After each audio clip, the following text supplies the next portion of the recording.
बिस्मिल्लाहिर्रहमानिर्रहीम अस्सलाम वालेकुम। आज मैं फ्राई दाल माश बना रही हूँ, बिल्कुल रेस्टोरेंट स्टाइल। जैसे आप बाहर जाकर खाते हैं वैसा ही जायका, वैसा ही कलर आज हम घर पर बनाएंगे, वो भी बहुत इजी और झटपट, बिल्कुल होटल स्टाइल वाली दाल माश हम बनाना शुरू करते हैं। यहाँ पे मैंने एक कढ़ाई ले ली है, उसके अंदर हाफ़ कप मैंने ऑयल का शामिल कर दिया था। उसको जैसे ही वो गर्म हुआ तो उसके अंदर मैंने एक मीडियम साइज़ की चॉप प्याज वो शामिल कर दिया। इसको हम प्याज को इतना फ्राई करेंगे कि हल्का सा कलर आ जाए। जैसे ही इसके अंदर कलर आया तो मैंने इसके अंदर 1 टेबलस्पून अदरक लहसुन का ऐड कर दिया। इसको भी हम 1 मिनट के लिए फ्राई कर लेंगे ताकि अदरक लहसुन का कच्चापन ख़त्म हो जाए। अदरक लहसुन का कच्चापन ख़त्म हुआ तो यहाँ पे मैंने 2 दरमियाने साइज़ के टमाटर ले लिए थे, उनको मैंने अच्छी तरह ब्लेंड कर लिया और मैंने इसके अंदर ऐड कर दिए। अब इसके अंदर हम मसाले शामिल करेंगे।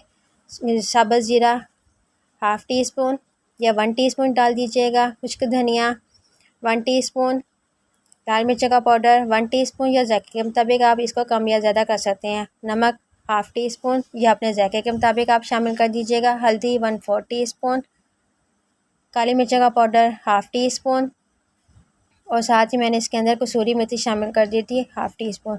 अब इन सारे मसालों को हम अच्छी तरह भून लेंगे। तकरीबन 5 मिनट हमने इसको लाजमी भूनना है, इतनी देर तक कि ये ऑयल है वो सारा सेपरेट हो जाए। जैसे ही ऑयल सेपरेट हुआ, मसाला हमारा अच्छी तरह भुन गया तो हम इसके अंदर दाल माश डाल देंगे। यहाँ पे मैंने 1 पाव दाल ले ली थी, उसको मैंने पहले अच्छी तरह धोकर इसको मैंने आधे घंटे के लिए भिगो दिया था। ये भीगी हुई दाल है वो मैंने सारी इसके अंदर शामिल कर दी है। इसको अच्छी तरह हम मिक्स कर लेते हैं मसालों के साथ। फ्लेम मैंने दरमियानी रखी हुई है। दाल को मैंने अच्छी तरह मिक्स कर लिया। अब इसके अंदर 2 गिलास पानी के शामिल कर देंगे और इसको ढककर हमने 15 से 20 मिनट के लिए हमने मीडियम फ्लेम पर हमने इसको पकाना है, इतनी देर तक कि दाल हमारी अच्छी तरह गल जाए। 20 मिनट के बाद मैंने ढक्कन खोला था, माशाल्लाह देखें ऑयल ऊपर आ चुका है और दाल भी हमारी अच्छी तरह गल चुकी थी।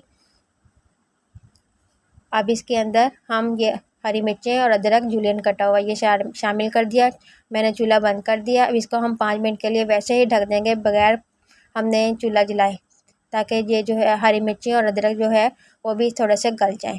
इसको डिश आउट कर दिया मैंने। इसके ऊपर थोड़ा सा ज़ीरा और अदरक बारीक कटा हुआ डाल दिया। रेसिपी अच्छी लगे तो इसको लाइक और शेयर कीजिएगा, हो सके तो चैनल को सब्सक्राइब कर दीजिएगा और बेल आइकन को भी दबा दीजिएगा ताकि आने वाली हर वीडियो का नोटिफिकेशन आपको मिलता रहे।